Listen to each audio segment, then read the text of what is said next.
하나님의 말씀은 누가복음 24장 17절에서 몇 절 말씀만 대독해 드리겠습니다.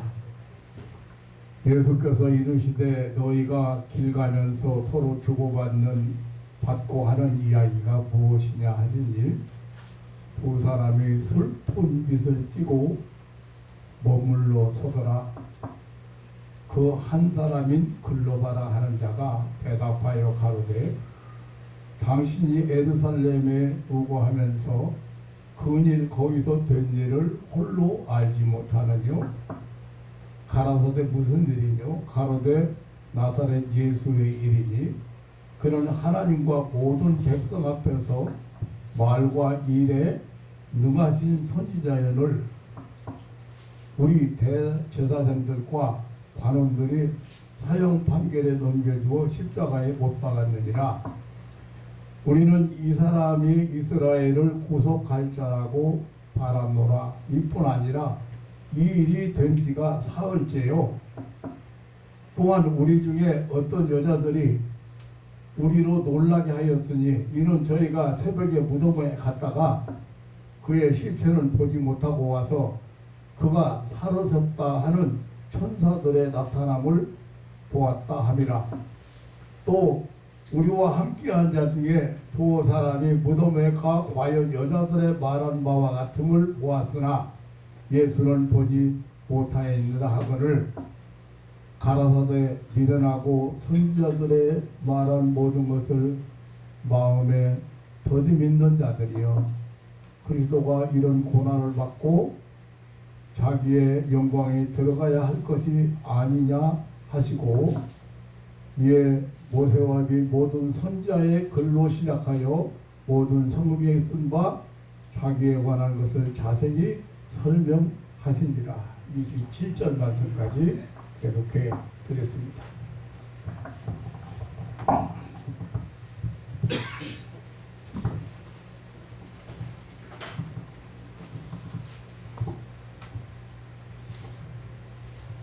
기독교의 대명절 그러면 예수님의 성탄절과 그리고 부활절입니다.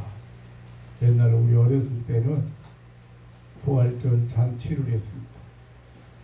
여자분들은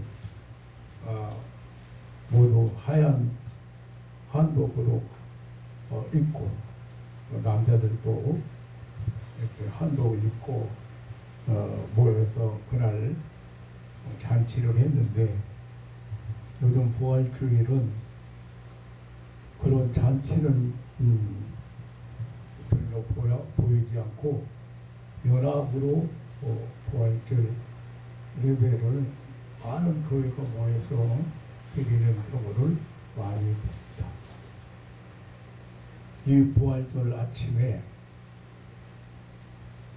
여러분들이나 제가 신앙을 고백할 때마다 몸이 다시 사는 것과 영원히 사는 것을 믿는다고 고백을 하는데 확실하게 몸이 다시 산다는 부활에 대한 소망이 없다면 진짜 교인도 아니고 그거를 못 가르치면 참된 교회가 아닙니다. 이 부활은 그래서 굉장히 중요한 절기, 부활절은 중요한 절기입니다. 오늘 본문에서 예수님께서는 부활하신 날 오후에 엠마오로 내려가던 두 제자와 함께 길을 가시면서 이런 말씀을 하셨습니다. 오늘 26절에 미련하고 선지자들의 말한 모든 것을 마음에 더디 믿는 자들이여 그리스도가 이런 고난을 받고 자기 영광에 들어가야 할 것이 아니냐라고 하셨습니다.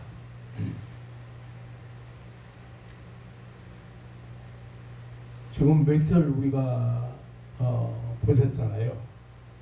근데 예수님이 십자가에 달려서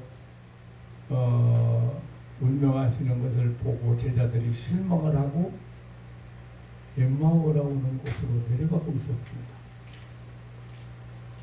근데 옆에 예수님이 동행하는데 그 예수님이 예수님을 몰라보기도 했고, 그리고 이 사람들은 예수님을 보고 예수님 얘기를 지금 하면서 내려가니까 예수님이 물어봤잖아요. 무슨 얘기들이냐?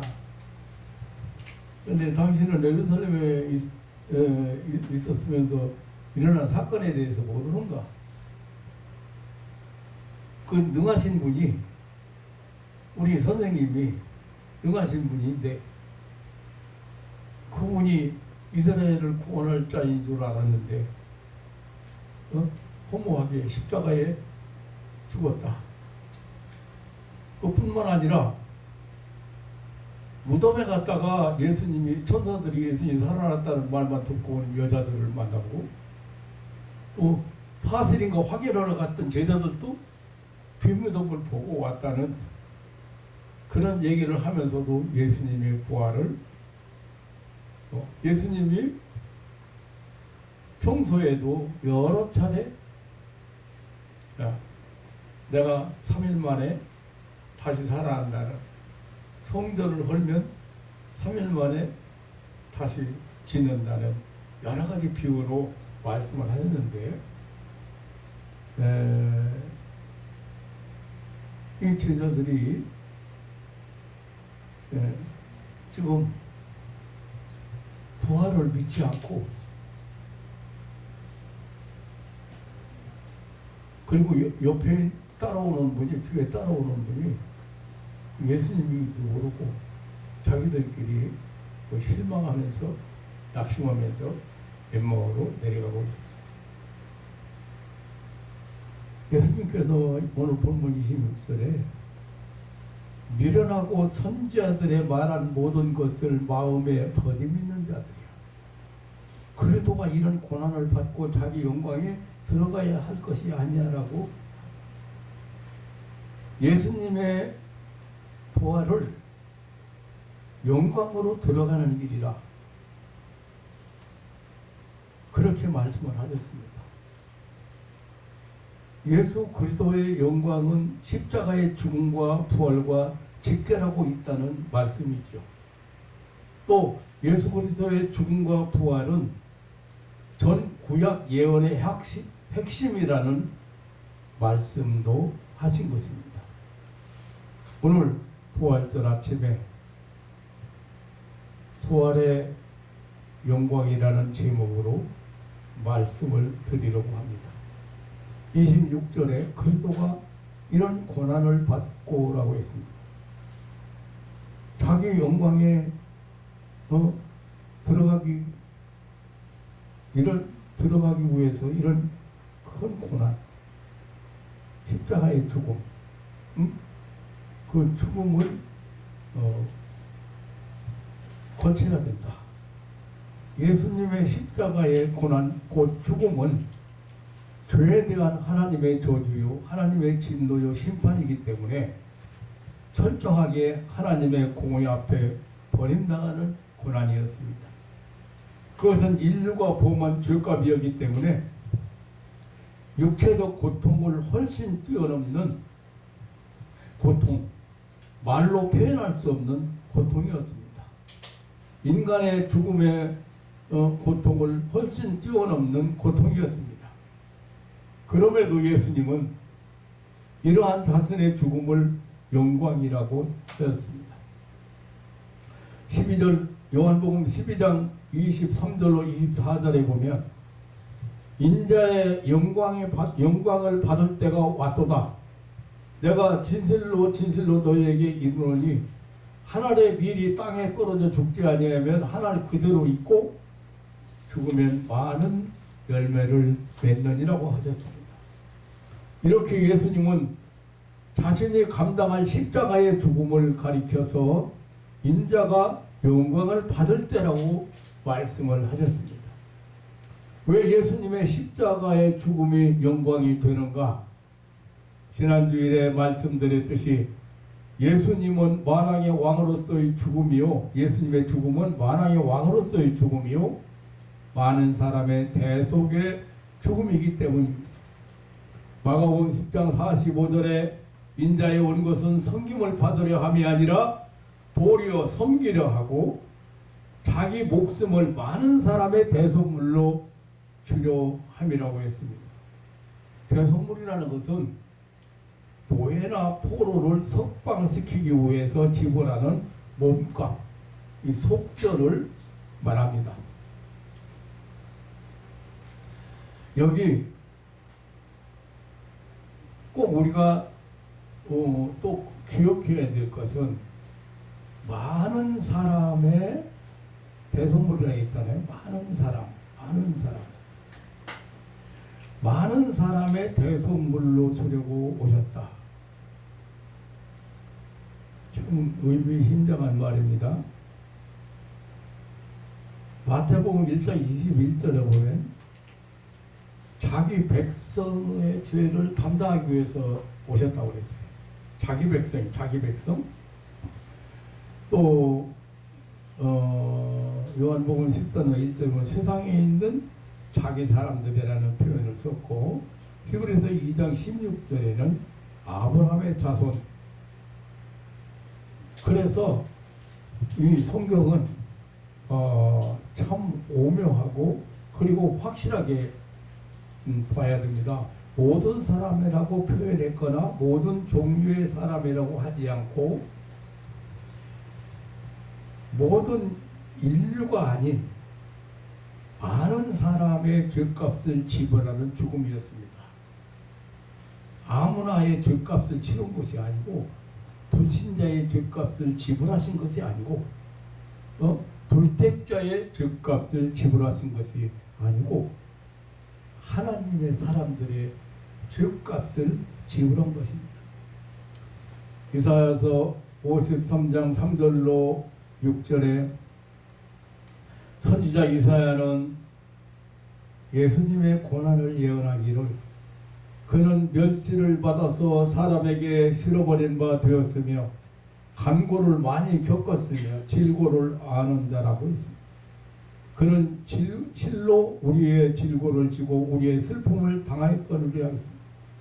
그가 찔림은 우리의 허물을 인하며 그가 상함은 우리의 죄악을 인함이라고 했습니다. 그가 징계를 받음으로 우리가 평화를 누리고 그가 채찍에 맞음으로 우리가 나음을 입었도다. 여호와께서는 우리의 죄악을 그에게 담당시키셨더라고 시키셨도다라고 했습니다.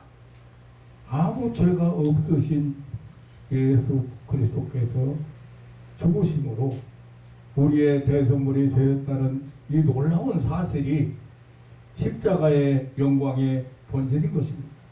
그래서 예수님은 십자가상에서 내가 다 이루었다 하고 속죄 성취를 외치신 것입니다.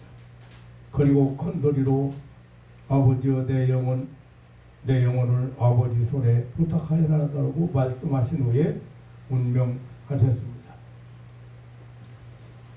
왜 예수님의 십자가의 죽음이 영광을 받을 일인가, 영광에 들어가는 일인가? 예수님의 죽음은 대속의 죽음이요 무죄의 죽음이었기 때문입니다. 로마 총독 빌라도는 예수 그리스도를 신문하고 재판했습니다. 그는 이 신문과 재판 과정에서 3번이나 예수님의 무죄를 선언했습니다.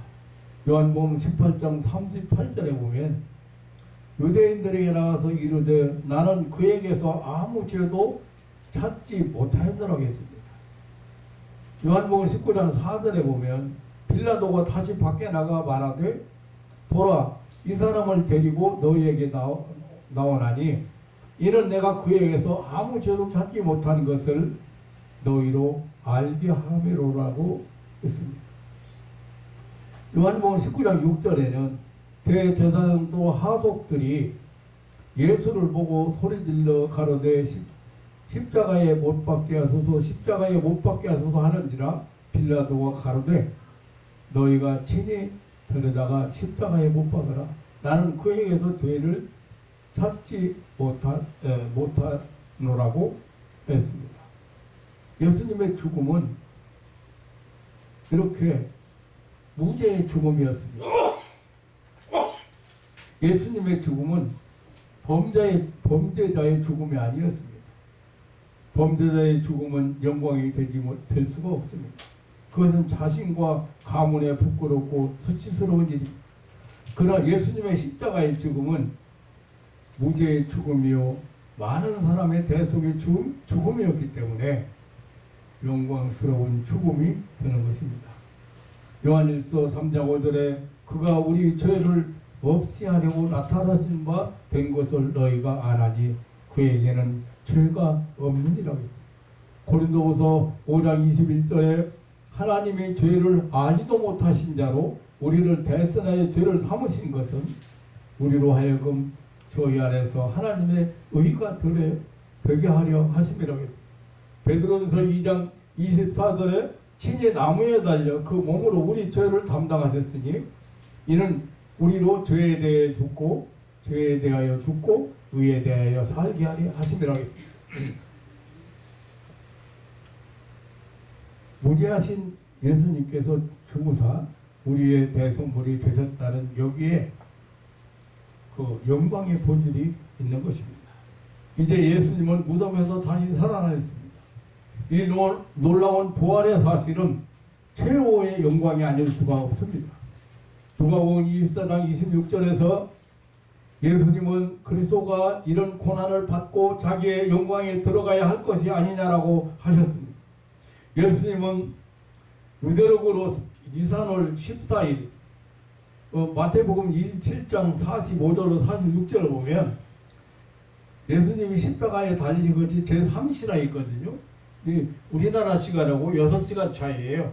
그러니까 우리나라 시간으로 아침 9시 그리고 십자가에 달렸습니다. 그 다음에 제6시 12시부터 해가 빛을 잃고 온 세상이 어두워지고 제9시 그러니까 우리나라 시간으로 보면 오후 3시죠. 운명하셨습니다. 이날은 바로 구약에 이스라엘 백성이 애굽에서 해방되기 전날 밤 양을 잡던 날, 다시 말하면 6월절 양을 잡던 날이었습니다. 애굽 고센 땅에서 이스라엘 백성들이 구원받을 표적으로 양을 잡아서 그 피를 자기 집의 문설주와 인방에 바르기 위해서 양들이 희생되던 날에 예수님도 십자가에 달려 죽으셨습니다. 이날은 안식일 예배일이라고 했습니다. 지금으로 말하면 금요일이죠. 그런 예수님의 죽음은 너무나도 완전한 죽음이었습니다. 빌라도 총독의 군병들은 예수님의 죽음을 확인했습니다. 십자가에 달려 운명하신 예수님의 옆구리를 참으로 찔렀습니다. 요한복음 19장 32절로 34절에 보면 그러니까 예수님 옆구리를 참으로 찔러서 남아있는 피, 물 다 쏟아내게 했어요. 예수님께서 완전히 죽으셨음을 확증되었습니다. 그리고 예수님의 장사도 완성했습니다. 그리고 예수님은 완전히 그 장사되었어요. 그 예수님의 시체는 그 예수님의 숨은 제자들 산헤드린 공회회원의 그 회원 아리마대 사람 요셉하고 니고데모에 의해서 경건하게 장사되었습니다. 아리마대 요셉은 자기를 위하여 준비해둔 새로운 무덤을 예수님께 제공했습니다. 니고데모는 주님의 몸에 값비싼 모략과 침향 섞은 것을 가져와서 발랐습니다. 구세주 메시아이신 예수님은 악인처럼 죽임을 당했으나 그분의 죽음은 무제한 대속의 죽음이었기 때문에 그 몸은 부자의 새 무덤에 묻히게 되었습니다. 유대인들은 사람이 죽으면 당일에 장사했습니다. 더욱이 예수님은 안식일 예배일이기 때문에 예수님이 돌아가셨기 때문에 다음 날 안식일이기 때문에 그날에 완전히 장사되어서 무덤에 묻히셨습니다.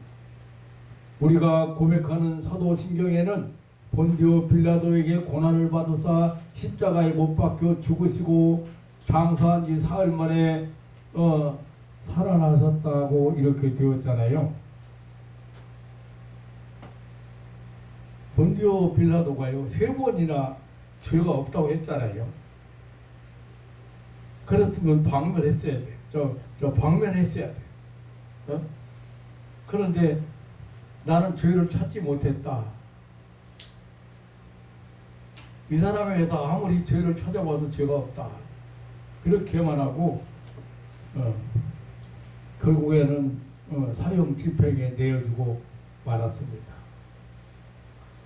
근데 여기 고난받으사 본디오 빌라도에게 고난받으사 십자가에 못 박혀 죽으시고 여기 본래 지옥에 내려가신 지 사흘 만이라고 되어 있어요. 장사한 지 사흘 만에 살아나셨다 그렇게 했는데 예수님이 십자가에 달려 계실 동안 지옥의 형벌을 받으셨다는 사실을 말해주고 있습니다.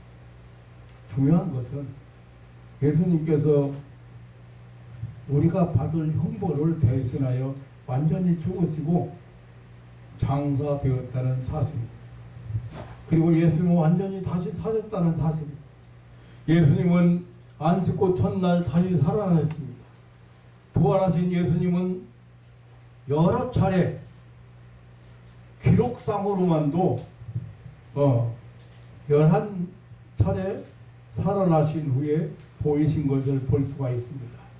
요한복음 20장 11절로 18절에 보면 예수님 시체의 향유를 부으러 무덤을 찾아갔던 막달라 마리아와 그 여인들에게 예수님은 보이셨습니다. 그리고 요한복음 20장 1절로 10절에 보면 베드로와 요한에게 보여주셨습니다. 글로와와 함께 엠마오로 내려가던 제자들에게 오늘 본문에 보면 이제 예수님이 보여주시고 축사까지 하셨습니다. 또 요한복음 20장 19절로 20절에 도마를 제한 10제자들에게 보여주셨고 요한복음 20장 24절로 29절에 보면 도마가 있을 때 또 예수님께서 보여주셨어요. 11제자에게 보여주셨어요. 요한복음 21장 1절로 14절에 보면 오후에 디베라 바닷가에서 7제자들에게 보여주셨고 마태복음 28장 16절로 20절에 갈릴리의 어떤 산위에서 예수님 보내주셨고 고린도전서 15장 6절에 500의 형제들에게 고린도전서 15장 7절에 주님의 형제 야고보에게 사도행전 1장 4절로 11절에 예루살렘 근처 감람산에서 11제자에게 그 밖에 확실한 많은 증거로 친히 살아나심을 많은 사람에게 보여주셨다고 했습니다. 사도행전 1장 3절에 부활하신 후 40일 동안이나 예수님은 부활하신 모습을 보이시면서 하나님 나라 일을 말씀하셨다고 했습니다.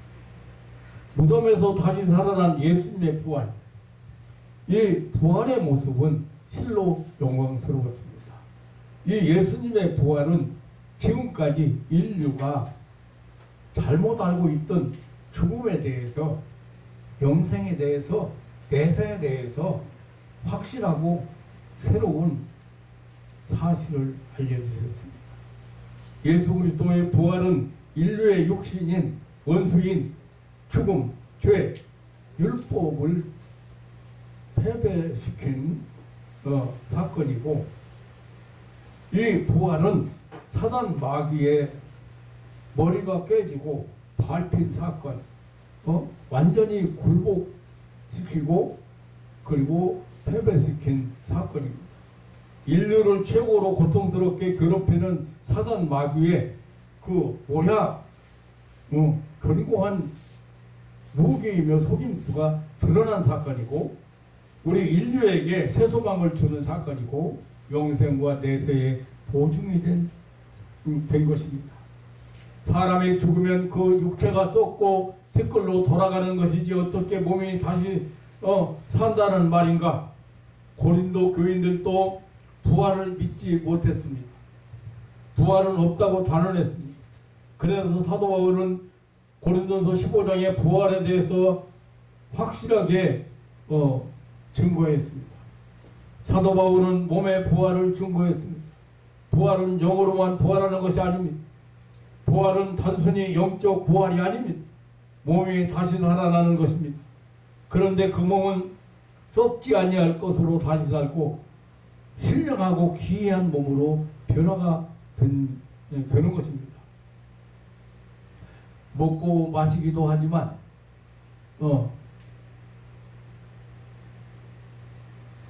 먹고 마시고 사는 그런 물질에 속한 그런 몸이 아니고 그런 몸도 지니고 있지만 변화된 몸은 시간과 공간의 제한을 받지 않는 몸입니다. 그 부활의 몸의 모습은 예수님의 부활의 몸이 바로 모델입니다. 그리스도께서 죽은 자 가운데서 다시 살아 잠자는 자들의 첫 열매가 되셨다고 했습니다.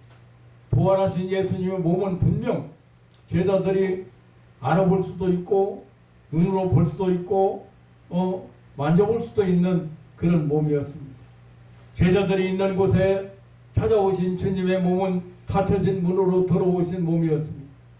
손에 못자국과 옆구리 창자국을 보여주시는 몸이었습니다. 그 몸으로 예수님은 음식을 나눠주시고 떡을 떼 주셨습니다. 살과 뼈가 있는 몸, 말을 하고 음식을 먹고 활동하는 인격체의 몸이었습니다.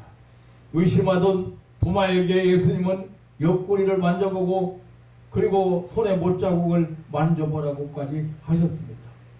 결코 유령이나 환상이 아니었습니다. 예수님의 부활은 진짜 육체를 가진 몸을 가진 그런 부활이었습니다. 그리고 영화로운 몸이었습니다. 예수님의 부활의 몸은 영화로운 인격체였습니다. 실로 영화로운 몸이었습니다. 영광에 들어갈 몸이었습니다. 그리고 부활의 몸으로 하늘로 올라가셨습니다. 참으로 영광이었습니다.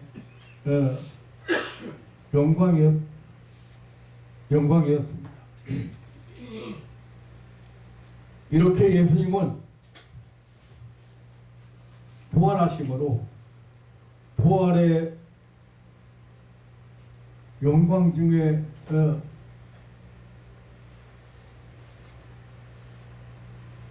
바로 부활의 영광 중에 영광입니다. 하나님의 부활하심으로 하나님의 아들로 인정되었습니다. 즉 하나님의 아들이심이 확증되었습니다.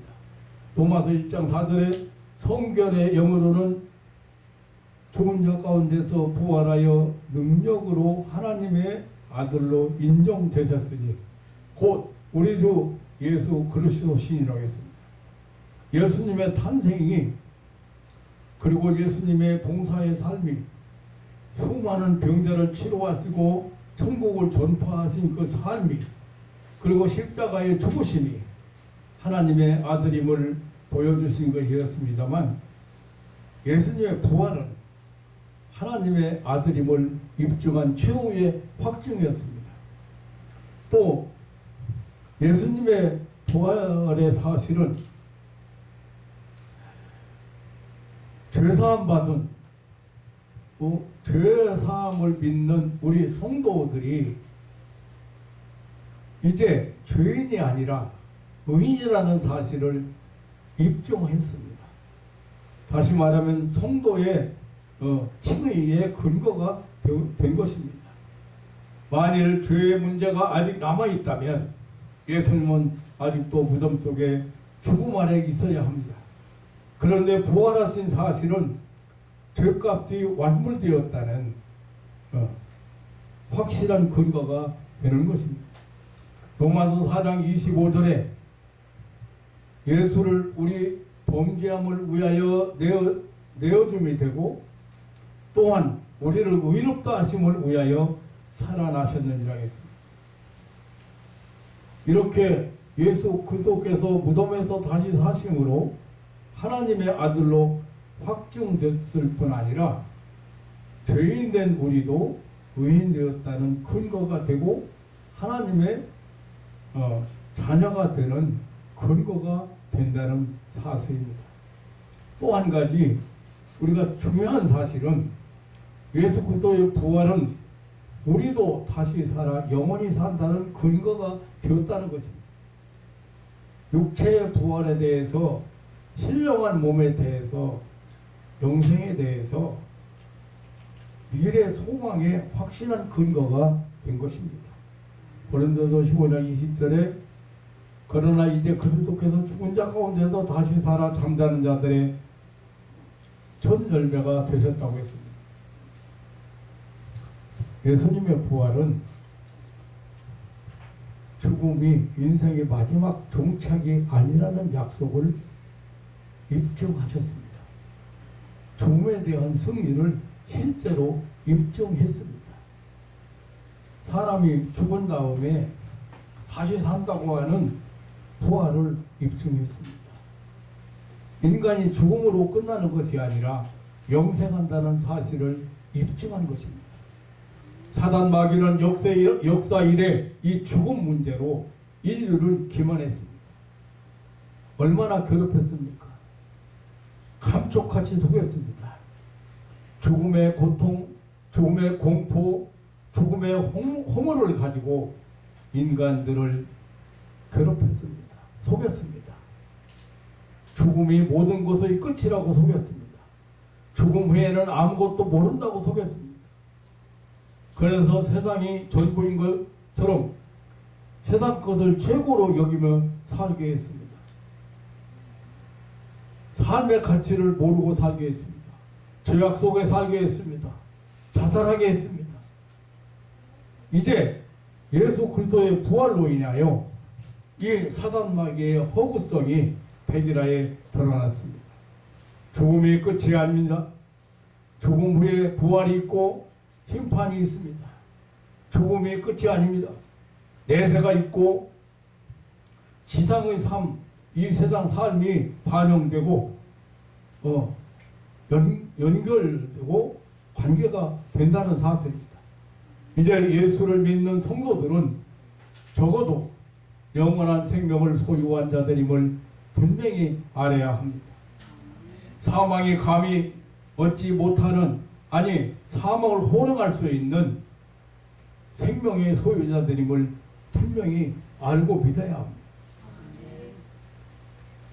베드로전서 1장 3절로 4절에 예수 그리스도의 죽은 자 가운데서 부활하심으로 말미암아 우리를 거듭나게 하사 산 소망에 있게 하시며 썩지 않고 더럽지 않고 쇠하지 아니하는 기업을 있게 하시나니 곧 너희를 위하여 하늘에 간직한 것이라고 이 일에 감사하자고 찬송하자고 했습니다. 사랑하는 성도 여러분, 예수 그리스도의 십자가와 부활은 최고의 영광입니다. 영광의 극치입니다. 십자가는 인류 최대 피국인 동시에 영광입니다. 십자가는 최고의 수치인 동시에 명예입니다. 십자가는 인류의 적인 사망의 최후인 동시에 부활의 새 시작이고 새 생명의 시작입니다. 이것은 바로 예수님의 영광이요 이 땅이 교회가 지닌 영광입니다. 십자가와 부활이 없는 교회는 교회가 아닙니다. 십자가와 부활만이 교회의 자랑이고 교회의 모든 치원의 전부입니다. 교회의 본질이 바로 예수 그리스도의 십자가요 부활입니다. 교회가 받은 복음의 주제가 바로 예수 그리스도의 십자가의 죽음과 부활입니다. 이것이 바로 예수 그리스도의 영광, 즉 교회의 영광입니다.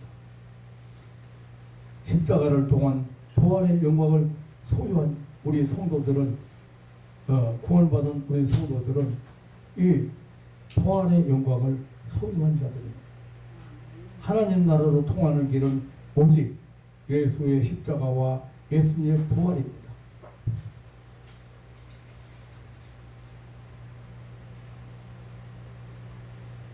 구원과 천국, 이것은 예수 그리스도의 십자가와 부활이 인류에게 주신 최고의 선물입니다.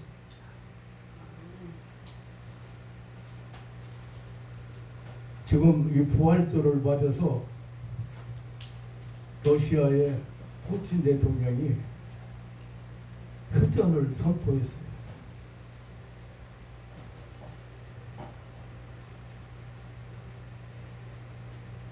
그 사람이 예수 부활을 믿는지, 사람이 죽은 후에 다시 부활한다는 부활을 믿는지 그건 모르겠습니다.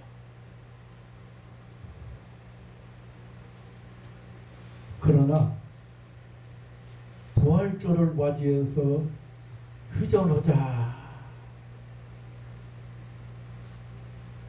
그 부활절에 휴전을 선포한 푸틴을 보면서 저는 이런 것을 깨달았어요. 불신자라, 악한 자라,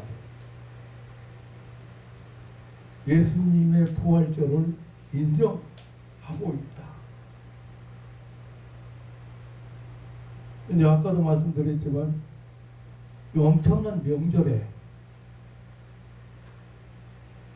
이 기독교의 엄청난 명절에 부활신앙을 못 가진 성도가 있다면 참으로 안타까운 일이 아닌가.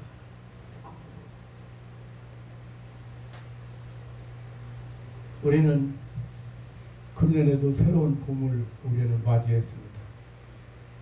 다 죽은 것 같은 나무가, 그리고 땅속에 묻혀있던 씨앗이 새로운 모습으로 새 생명으로 나오는 절기를 이렇게 우리가 지금 보내고 있습니다.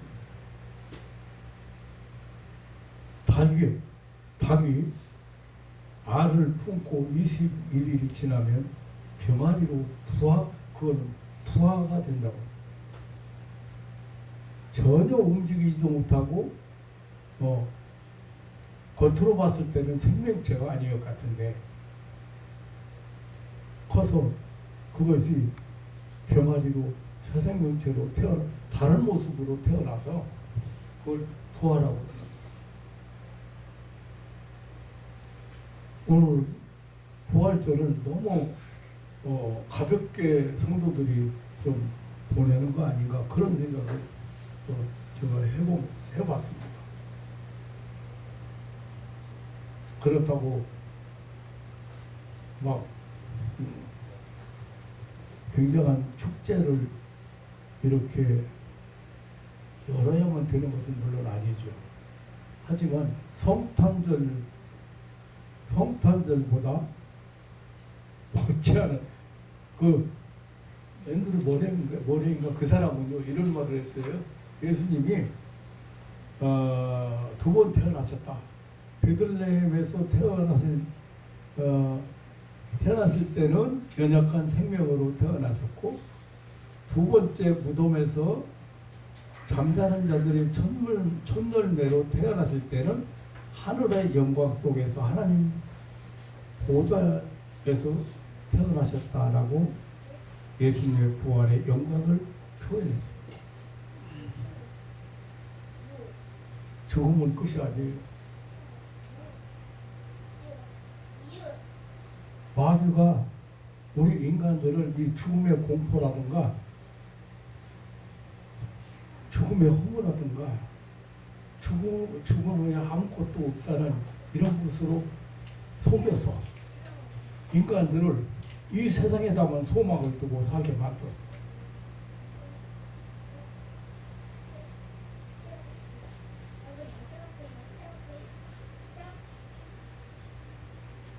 우리는 신앙 고백을 그렇게 하지만 부활에 대한 확신이 없이 신앙생활하는 사람 많아?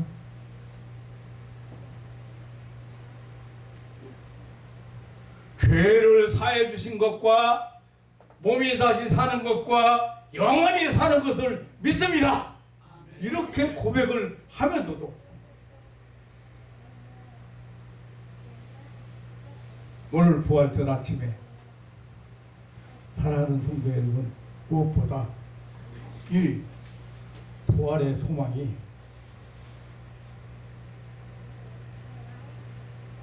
넘치는 아침이 되시기를 주님의 이름으로 축원합니다. 사죄와 영생, 구원과 천국, 이것은 예수 그리스도의 십자가와 부활이 인류에게 주신 최고의 선물이요 최고의 영광. 다시 사신 예수님은 엠마오로 가는 제자들에게 구약의 선지자들이 그렇게 얘기했던 것을 그렇게 더디 믿는가?